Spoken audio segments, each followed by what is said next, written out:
여러분들 안녕하세요. 주영광 TV입니다. 성경 속의 한자어를 풀이해드리는 그런 시간입니다. 오늘은 202번째 강의 이사야서 8장 16절에서 11장 1절까지 말씀에서 보겠습니다. 처음에 나오는 한자는 봉함입니다. 이사야서 8장 16절 말씀 읽어드리겠습니다. 너는 증거의 말씀을 싸매며 율법을 내 제자들 가운데서 봉함하라. 자, 봉함이라는 한자가 나왔어요. 봉함은 막는다는 거죠. 그래서 여기 봉고 파직 관봉권 신권 이렇게 예문을 들어야 되는데, 우선 봉고 파직은 어떤 사람이 잘못을 했어요. 공무원인데 그래서 그 사람을 벌 주는 거예요. 그래서 여기 고는 곡간이죠. 봉고 곡간에 가두는 겁니다. 그리고 파직 그 직을 못하게 하는 거예요. 우리 학교 파했다고 그러죠. 그래서 봉고파직이라는 거는 그런 죄를 지은 사람을 어, 그 이상 일을 못하게 하는 거, 그렇게 이해를 하시면 됩니다. 그다음에 관봉권, 신권 이렇게 돼 있는데, 우리가 이제 은행에서 돈을 가져오면은 이제 뭐 작은 돈 한 푼 두 푼이 아니라 큰 돈 하면은 예를 들어서 1억이다 하면 이제 100원 만 원짜리 100장이 100만 원이죠. 그런 게 100개가 있으면 1억이 됩니다. 이런 큰 돈을 가져오면 거기에 띠가 붙어 있어요. 그 은행 찍힌 거. 그 이제 100장단위 보통 묶죠. 그게 묶을 때 그거를 관봉권이라고 그래서, 관이라는 거는 그 돈을 발행한데 이 한국 조폐공사가 발행하죠. 근데 조폐공사는 한국은행이 관리하고 있죠. 그래서 어, 거기서 한국은행에서 인정하는 그런 관에서 인정하는 그런 돈을 관봉권, 물론 뭐 돈이란 건 전부 다 이제 거기서 어떤 규격에 의해서 규정에 의해서 만들어지는 건데, 그걸 관봉권이라고 합니다. 근데 요새 이제 관봉권이 주목을 받는데, 왜냐하면은 이그 띠지가 범행에 그 돈이 범행에 활용됐을 때 그 관봉권을 보고 이게 몇 월 며칠 날 발행한 돈이다 해서 그거를 추적해서 하는 그런 일이 있습니다. 그리고 신권이라는 건 보통 관봉권은 물론 신권이죠. 그래서 이제 도움을 드리기 위해서 신권이다 이렇게 했는데, 이제 세뱃돈 같은 때 이 신권으로 주죠. 그때 이제 은행에 일찍 가야 됩니다. 아니면 돈이 떨어지죠, 신권이. 하여튼 뭐 봉자는 봉해버린다, 그렇게 생각하시면 되고요. 근데 함도 봉한다, 닫는다, 그런 이제 함구령, 그러니까 입을 닫으라는 명령이죠. 그래서 어떤 조직에서 그런 나쁜 말이 밖에 나가지 않기 위해서 함구령을 내렸다, 직원들한테. 이제 그때도 이 함자를 쓰고요. 함서 함찰, 이거는 이제 편지를 쓰고 나서 그걸 다른 사람이 못 보게 그걸 봉하죠. 그걸 함서 함찰 같은 뜻입니다. 봉함은 막는다는 뜻입니다. 다음 한자 보겠습니다. 예표. 이사야서 8장 18절의 말씀 읽어드리겠습니다. 보라, 나와 및 여호와께서 내게 주신 자녀들의 이스라엘 중에 징조와 예표가 되었나니 이는 시온산에 계신 만군의 여호와께로 말미암은 것이라. 여기 징조, 예표가 나왔는데, 징조란 말은 지난번에 한번 다뤘고요. 예표는 징조하고 비슷한 뜻이에요.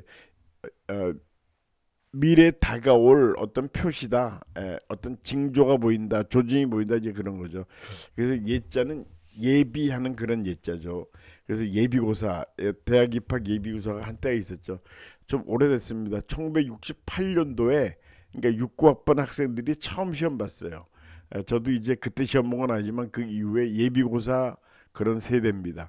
근데 요새 뭐 대학 수능 시험 해가지고 이제 명칭이 바뀌었는데, 하여튼 이 예비고사를 치고 예비고사 합격자는 합격자에 한해서 대학 시험을 보는 그런 게 있었습니다. 그다음에 예수부가세, 이 앞에 예수라는 말이 들어가서 좀 신기하게 생각하죠. 이 회계에서 예수부가세라는 말 많이 씁니다. 그러니까 미리 받아놓은 부가세다. 좀 맨 처음에 이제 한글로 돼 있어가지고 예수부가세가 뭔가 했더니 특별한 뜻은 아니고 국가에 내는 부가세인데, 그걸 미리 받아놨다. 미리 받아놨다가 나중에 한꺼번에 세금 신고할 때 국가에 세금을 내는 거죠.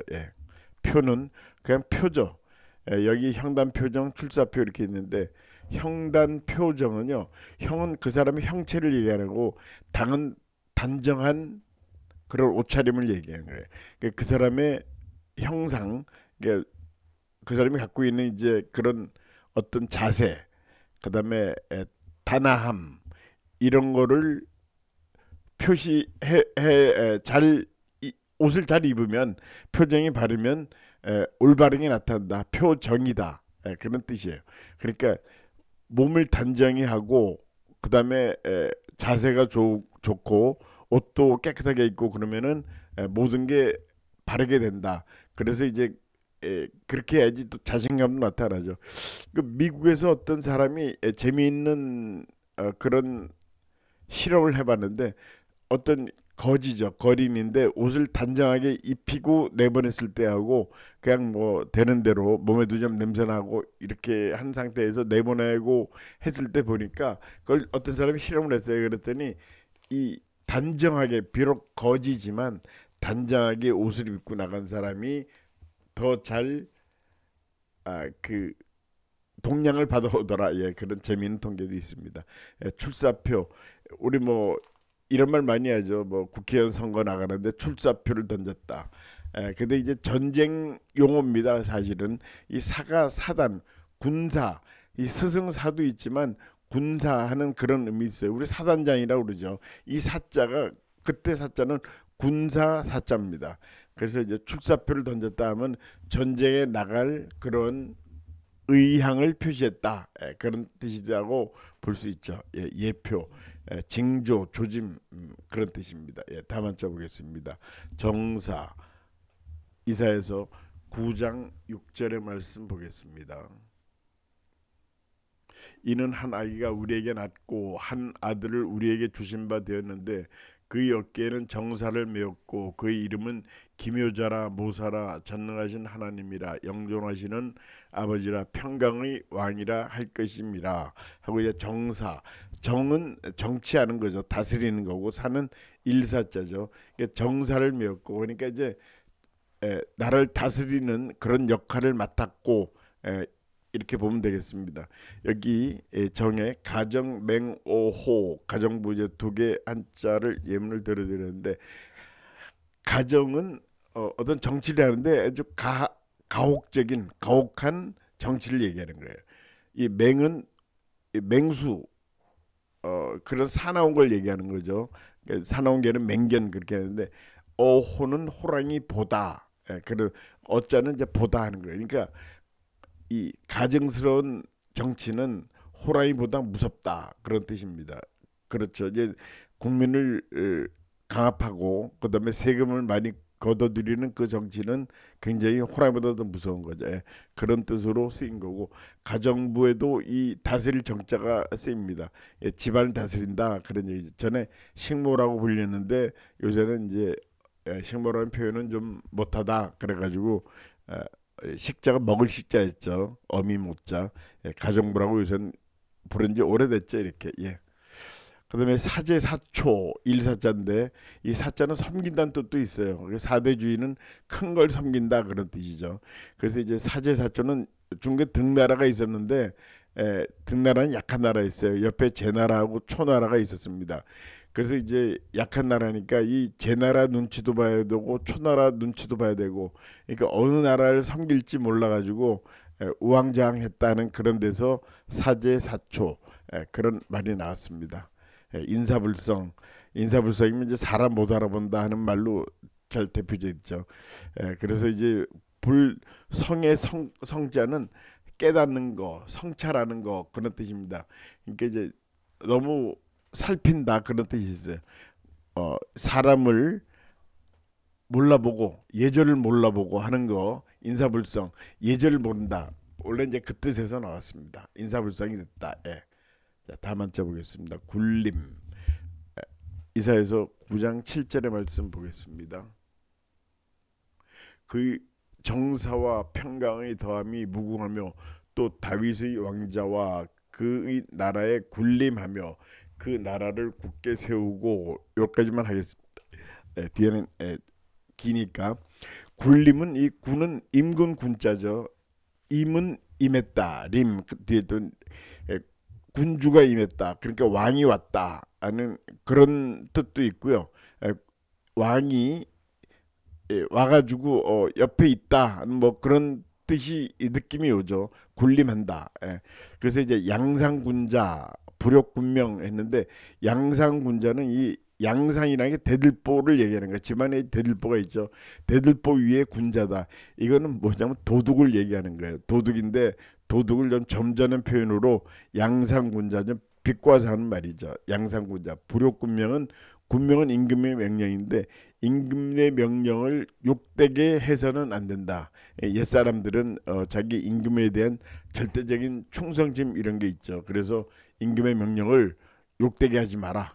모시는 자기 임금에 대해서 욕되게 하지 마라. 그럼 뭐 나를 욕되게 하는 거니까. 그래요. 그다음에 임난주병, 임상실험 이렇게 돼 있는데 임난주병은 주병은 난을 당해서 임해서 난에 임해서 병을 만든다. 병은 여기서 무기를 얘기하는 거예요. 그 사병, 병사 이런 것도 있지만 무기란 뜻도 있어요. 주병은 무기를 얘기해. 무기를 만든다. 그런 뜻이에요. 그러니까 미리 만들어 놓지 않고 난이 나서야 무기를 만든다. 그러니까 이제 준비가 안 돼 있다 이거죠. 이게 뭐 그 닥쳐서 뭘 한다. 그런 사람들 있죠. 미리 준비해야 되는데 닥쳐서 꼭 일을 하는 사람들이 있습니다. 그다음에 임상 실험은 이제 의학계에서 그런 실험 좀 하죠. 어떤 약이 나오는데 그 약이 나오기 전에 충분한 연구도 하고 마지막에 이제 사람을 대상으로 해서 물론 이제 그 전에 그런 실험쥐 이런 것들 통해서 이제 충분히 하고 나중에는 이제 임상 실험을 하죠. 사람을 대상으로 해서 자신 있을 때 실험을 하는 그때 임상 실험이라고 그러죠. 예. 다음 한자 보겠습니다. 박탈 이사야서 10장 2절의 말씀 보겠습니다. 가난한 자를 불공평하게 판결하여 가난한 내 백성의 권리를 박탈하며 과부에게 토색하고 고아의 것을 약탈하는 자는 화 있을진저. 여기 두 개 한자 나옵니다. 토색, 박탈하고 토색 나옵니다. 박탈은 뺏어버리는 거죠. 토색은 억지로 뭐 하게 하는 거를 토색한다고 그래요. 그래서 박탈 여기 활박생탄 이 박은 벗긴다는 뜻이거든요. 그래서 활박이라는 건 살아있는 채로 벗기는 거예요. 생탄에서 탄은 삼키는 거예요. 그 생거를 삼키는 거예요. 그러니까 어떤 뭐 먹을 거를 얘기하는데 좀 잔인한 그런 느낌이 들죠. 살아있는 채로 벗겨가지고 생거를 먹는다, 삼킨다. 그런 뜻입니다. 활박생탄. 그다음에 박면피, 철면피. 그다음에 이제 이 박면피, 철면피는 좀 띄었어야 되는 건데 뭐 같은 뜻은 아닙니다. 띄었어야 되는데 칸이 없어서 붙였었는데 뒤에 철면피는 잘 알죠. 이 얼굴에 철판을 깔았냐. 그러니까 이제 낯짝이 두껍고 체면도 모르고 창피함도 모르고 이런 거고 박면피는 그 사람의 얼굴을 벗겨버리는 거예요. 그러니까 창피를 준다 하는 그런 뜻입니다. 그 사람이 창피를 주도록 하는 게 박면피. 철면피는 얼굴에 철판을 깔았다 하는 그런 식이고 그다음에 삭탈관작 뺏어갈 탈입니다. 이거는 여기 관작은 벼슬이에요. 벼슬관의 벼슬작. 탈은 빼는 거죠. 벼슬 빼는 거예요. 그리고 그 사람의 체면을 깎아버리는 거예요. 삭은 깎는다 이거죠. 그러니까 이 사람도 분명히 잘못을 한 사람이에요. 그랬더니 체면 깎이도록 하고 이 그 사람의 자리 벼슬 자리를 뺏었다. 삭탈관작. 그렇게 얘기를 합니다. 그 다음에 불탈주인석. 이게 주인의 자리를 탐하지 마라. 이게 어떤 경우냐면요. 우리가 이제 어떤 조직에 가죠. 뭐 회사를 갔다 하면 이제 사장님 자리가 있죠. 뭐 거의 과장 자리가 될 수 있고 있는데 그 좀 기다리는 동안에 자리가 없어서 사장 자리에 앉았다. 이게 실례죠. 그 앉으면 안 되죠. 그때 이제 그런 자리에 앉지 마라 하는 뜻입니다. 그 주인 자리를 탐하지 마라, 뺏지 마라. 주인 자리에 앉으면 안 된다 하는 그런 경고의 의미라고 보시면 됩니다. 다만죠. 토색 이 본문을 읽어드렸고 강제로 뭐 뺏는다, 억지로 뺏는다 그런 뜻입니다. 난상 토론. 그래서 이제 여기 이 상은 상업하는 상자도 되지만 해야 되는 상. 그래서 난상 토론은 충분히 여러 가지를 헤아려 가지고 토론을 하는 거예요. 난상 토론. 그러니까 여러분들 난상 토론하면 뭐 싸웠다 이런 거를 생각하는데 꼭 싸움만 하는 건 아닙니다. 그거를 여러 가지를 고려해서 했을 때 난상 토론, 토벌 작전. 이 토자는 친다, 공격한다 그런 뜻이 있고 벌자도 공격한다. 벌목하면 나무를 베는 거죠. 그래서 이제 토벌 작전 중에 유명한 게 지리산 토벌 작전이 있죠. 그때 지리산에 숨어 있던 공비를 토벌한 그런 일이 있었습니다. 예. 그다음에 색은 찾아낸다는 그런 얘기죠. 수색중대. 그래서 이제 사단은 수색중대가 있어요. 사단 수색중대. 사단 수색중대는 좀 거기 들어가면은 역시 이제 운동도 좀 많이 하고 그런 뭐 찾는데 물론 일가견도 있고 총도 좀 잘 쏘고 이런 사람들이 좀 뽑혀가는 데라고 볼 수 있어요. 거기 사단 수색 중대장은 대위인데 다른 사람들하고 달리 이 중대장은 차가 있습니다. 별도로 자기 차가 있고 좀 노련한 사람을 임명을 하죠. 수색 중대장은 아무래도 좀 그런 사람을 씁니다. 예. 예. 수색중대 색거 한처 이거는 이제 어떤 사람이 이 은퇴를 하고 나서 이 색거라는 거는 거처를 찾는 거죠. 그다음에 한가한 곳에 거처를 찾는다. 이게 이제 은퇴하고 나서 좀 쉬는 그런 상황을 얘기하는 겁니다. 토색은 억지로 찾는다. 억지로 이제 뭘 하게 만든다 하는 거. 그때 토색했다 이렇게 얘기합니다. 예, 다음 번째 희소. 이사야서 10장 19절의 말씀 보겠습니다. 그의 숲에 남은 나무의 수가 희소하여 아이라도 능히 계수할 수 있으리라. 자, 희소하다. 희소하다는 것은 많이 쓰는 말이죠. 드물다.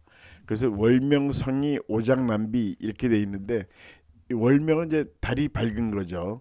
성희는 이 별이 드문드문 있는 거예요. 하늘에 별이 드문드문 있는 그 상태를 얘기하는 거고요. 오작남비는 오는 까마귀예요. 작은 까치. 남쪽으로 날아간다. 하늘에 달은 밝고 별은 성기게 떠 있는데 성겼다는 말 쓰여 있대. 까치와 까마귀와 까치는 남쪽으로 날아간다 하고 이제 어떤 중국 어떤 시인이 쓴 글귀에서 인용해 온 그런 문장입니다. 월명성이 오작남비. 그다음에 소는 어릴 소, 적을 소 그렇게 얘기죠. 화유중개일 임무갱소년. 화유중개일은 꽃이 있다는 거죠. 중개일은 중은 다시라는 뜻이에요. 무겁다는 보다 다시 핀다. 개자 열었다는 거는 꽃이 핀다는 거예요. 꽃은 다시 피는 날이 있고 그런 뜻입니다. 꽃이 다시 피죠. 꽃이 졌다가 또 때 되면 또 다시 피죠. 봄꽃은 봄에 피고 여름꽃은 뭐 젊은 가을꽃은 가을 피고 그렇게 하죠. 겨울에도 피는 꽃이 있긴 있습니다. 인무갱소년은 사람의 인생에서 소년 시절은 다시 없다. 그러니까 꽃은 다시 피는 날이 있지만 사람의 소년 시절은 다시 돌아오지 않는다. 그러니까 하루하루를 중요하게 살아라. 그런 뜻으로 이해하면 되겠습니다. 예. 자, 다음에 장비. 이사야서 10장 28절의 말씀 보겠습니다. 그가 아야세 이르러 미그론을 지나 믹머스에 그의 장비를 두고, 장비는 이제 어떤 일을 하는데 쓰는 그런 물품을 얘기하는 거죠. 장비. 이제 무장타령. 이제 무기를 가진 상태로 탈영하는 것을 무장탈영이라고 그러죠. 이게 우리나라가 60년대, 70년대, 80년대 초까지만 해도 무장탈영이 많았어요. 자기 애인을 보고 싶어서 탈영하거나 그런데 요새는 무장탈영했다는 얘기가 없어요.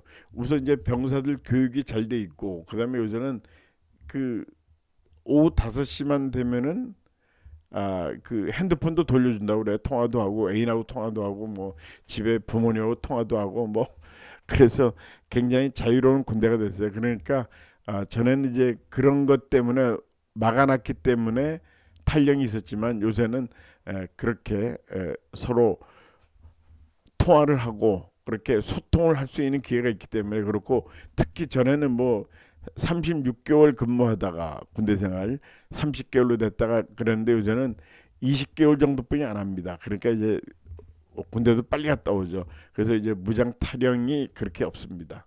예, 포장도로, 이제 도로를 포장해 놓은 거죠. 아스팔트나 뭐 주로 아스팔트죠.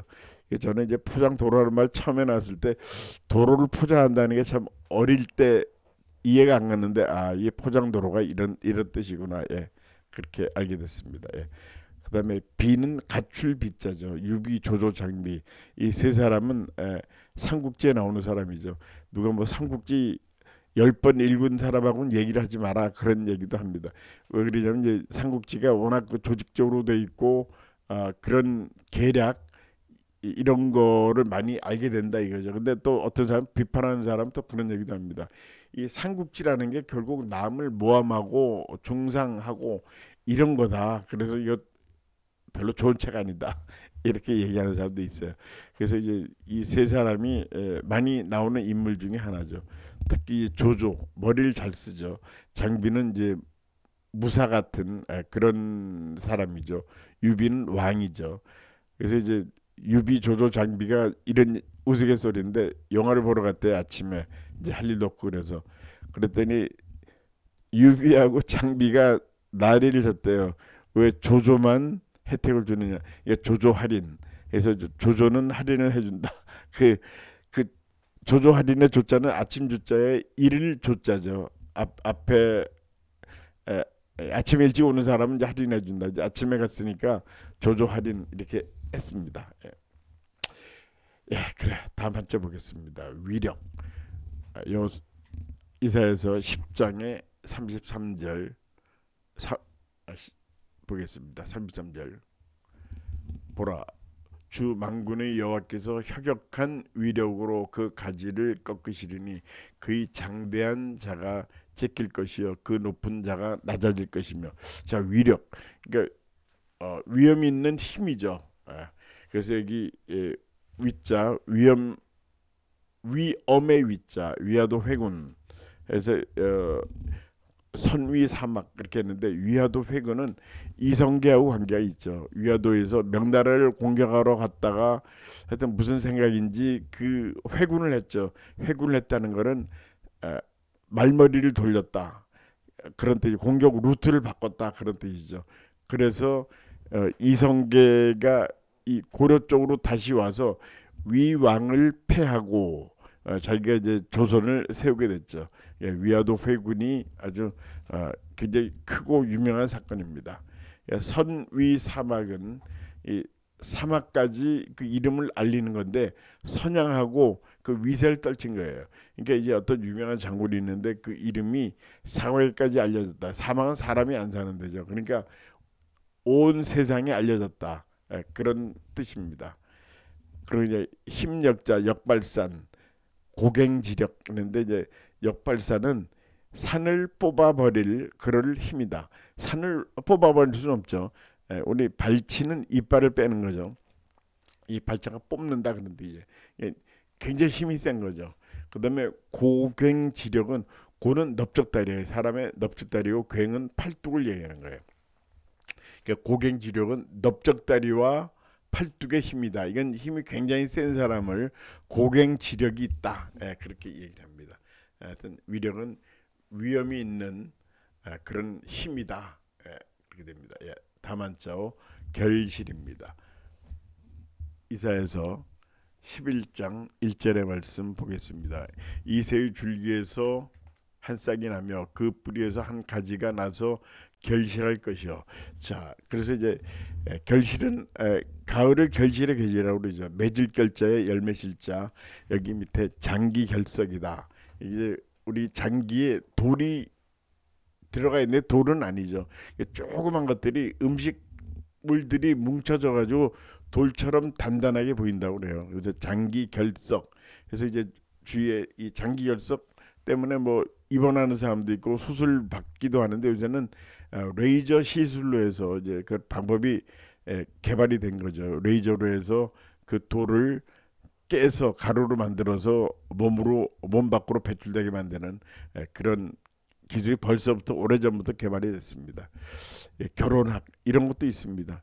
결혼을 학문적으로 연구하는 거예요. 그래서 이제 에, A라는 남자와 B라는 여자가 결혼했을 때 우생학적으로 어떤 건지, 그다음에 결혼하고 나서 사는데 무슨 문제가 있는지, 그게 인구 문제는 어떻게 연결되는지, 또 뭐 이혼했을 때 법률상의 문제, 하여튼 결혼에 관한 모든 거를 공부하는 그런 학문도 있어요. 그러니까 자꾸만 세상이 이렇게 구체적으로 어, 뭐 아무것도 아닌 같은 것들이 요새는 학문으로 연구되는 그런 일들이 있습니다.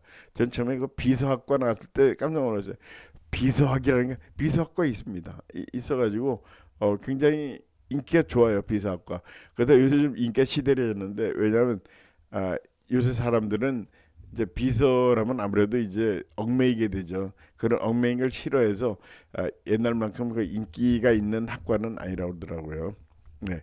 그 실은 열매실자인데 구발상실, 구반상실, 이게 개밥의 도토리라는 뜻이에요. 이 말은 이렇게 유래가 됐대. 이제 이 개 밥그릇이, 요새는 사료를 먹이지만 사람처럼 밥을 줬죠. 상술이 나무 밑에 있었는데 어느 날 그 개 밥그릇에 도토리가 떨어졌어요. 그러니까 개가 도토리는 빼놓고 안 먹죠. 그러니까 이제 개밥에 도토리다 하는 건 따돌림 당했다. 이제 도토리가 따돌림 당한 거죠. 그런 뜻입니다. 구반, 개밥이에요. 개밥. 상실은 이 상수리 나무 상자입니다. 그래서 이 상수리 나무가 도토리네요. 도토리 열매. 그러니까 이제 개밥의 도토리다. 따돌림 당했을 때 쓰는 말이고, 조선왕조실록, 이거 우리나라의 국가의 굉장히 훌륭한 자산입니다. 이게 태조부터 이성계부터 25대 철종까지 472년간의 기록인데 세계 유네스코에 유산 등재돼 있고요. 이렇게 우리나라 조선이 518년의 역사입니다. 1392년에서 1910년까지 518년의 역사인데, 그렇게 왕조를 500년 이상 유지한 게 세계적으로도 드물다고 그래요. 거의 없다고 그래요. 그래서 이제 그때까지 이거를 기록하고 하고 있는 거죠. 뭐 유명한 얘기가 많죠. 이제 세종에서 태종으로 넘어왔는데, 세종이 이제 자기 아버지 태종의 그게 궁금했어요. 우리 아버지 태종이 어떻게 어, 국정을 이끌었나, 그걸 보려고 했더니 밑에 사관이라고 그러죠. 그 사관, 사초를 쓰는 사람이에요. 사초라는 건 그런 역사를 쓰는 사람이 절대 안 보여줬답니다. 그런 일화도 있고요. 그다음에 이 사관의 이름도 알려지지, 비밀로 한답니다. 이거를 누가 썼다 하면 이제 그 사람이 역적이 될 수가 있죠. 그 절대 밝히지 않고, 그다음에 임진왜란 때 이 소실될 위기가 있었는데 그걸 어떻게 잘 견뎌가지고 오늘날까지 아주 우리의 훌륭한 문화유산으로 남아 있습니다. 오늘 여기까지 했습니다. 오늘 시청해주신 여러분들 대단히 감사합니다. 안녕히 계십시오.